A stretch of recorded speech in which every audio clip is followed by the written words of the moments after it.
Welcome back. In this video we will write a C program to find normal of matrix. So what is a normal of matrix?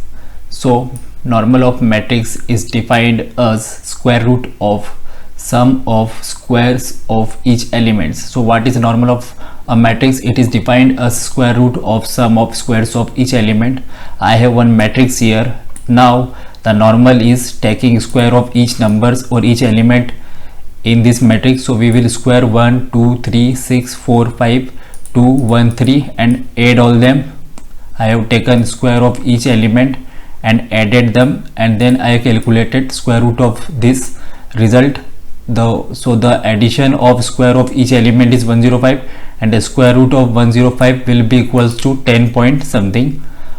So I have written the approximate value of square root of 105, which is 10. So this is how we calculate normal of matrix. Now let's write the code and see we are able to calculate the normal of matrix using our code. So I have written some part of the code here. I have already included the header file and written a main function which consists of one matrix, a 2 into 2 array. Now I have three variables, row, column, and sum. Row for accessing a row and column for accessing column, and sum for storing sum of squares of each element, and one more variable normal which is of data type float, which will store the normal of our matrix. Now this is a for loop which will iterate through our matrix. So this is row, this is column. So let's iterate through the matrix and calculate the sum of square of each element. So I will store the sum in sum plus our matrix, row and column. This will calculate the sum of squares of each element. I have to multiply it a matrix into matrix, that because of which I will be able to calculate the square. So multiply it with it again, matrix,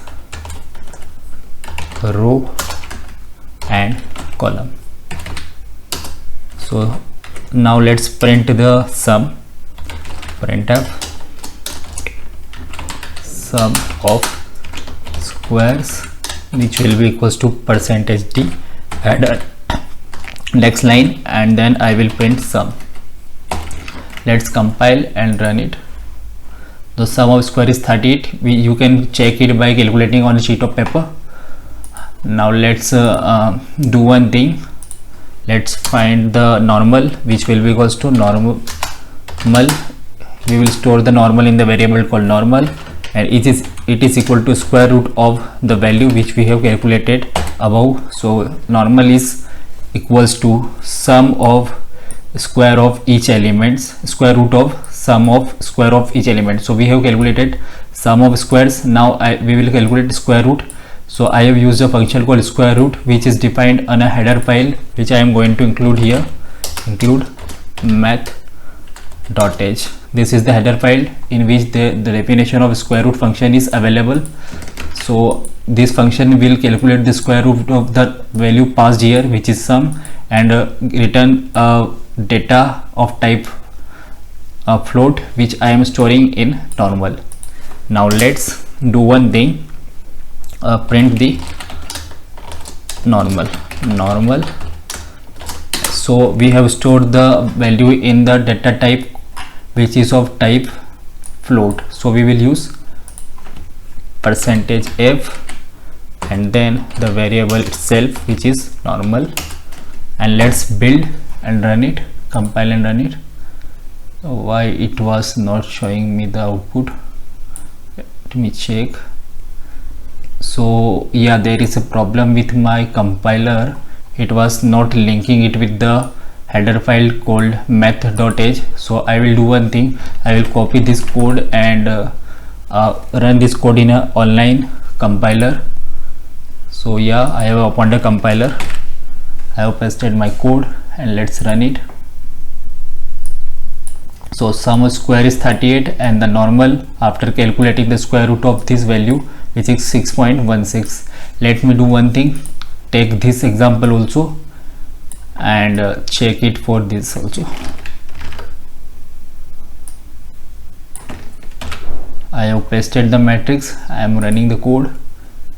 and yeah, the sum of square is 105 and the normal is around 10.24, around not, it's 10.24695. So let me confirm.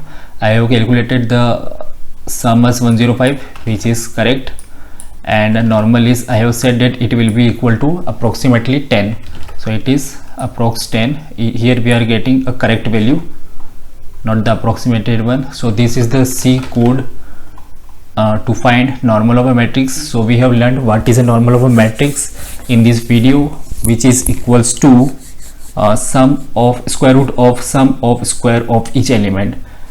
Normal of matrix is defined as square root of sum of square of each elements.